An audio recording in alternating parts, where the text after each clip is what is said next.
Over the weekend, I was a little surprised. I shouldn't have been that surprised, but still surprised, I guess, a little bummed, but happy for Candace Parker with the announcement that she is going to retire. And she says, it's time. It's time for this to happen. And I gotta have some words about Candace Parker because, as I told people, we were going through the NCAA tournament and everyone talked about the record ratings for the NCAA tournament and the moment that we're experiencing, not only in college basketball and the WNBA. I just thought it was important to remind people that this is a league that is not new, the W. This is a league that has its own GOATs. This league has a history. It has stars. And Candace Parker is one of those stars who came into the league as a rookie and started dominating immediately, who won championships in multiple places, who's been an MVP of the league. You look at the records there. Went back to her hometown in Chicago and won a championship there. Nobody expected that to happen. So I'm just glad to see her. She has done everything you could possibly do in this game. Olympian, Defensive Player of the Year, won in college, won in the pros, and she's winning in this space right now because I enjoy watching her and listening to her as part of NBA broadcast. She's a hell of a broadcaster as well. So Candace Parker, thank you for everything that you've done for basketball on the court and basketball in the media space as well.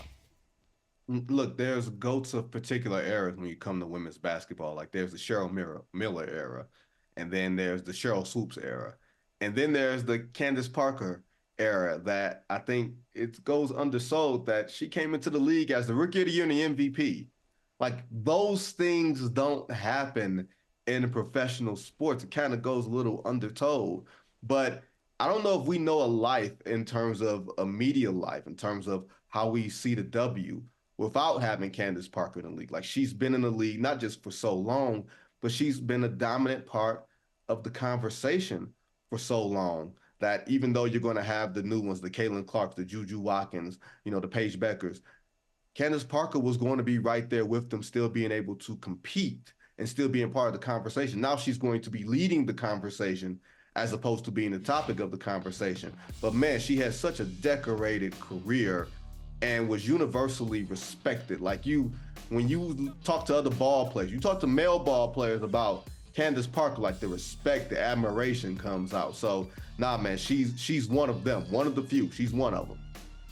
Yeah, no question. So Candace Parker, career is ending on the court, but we know, there's always something with her. I mean, whatever she gets into, it's going to be excellent. So, hey, Candace Parker, I'll salute that champion, the three-time WNBA champion, Candace Parker, and then you're just wearing the shirt of a one-time champion, Michigan Wolverines. Just won one.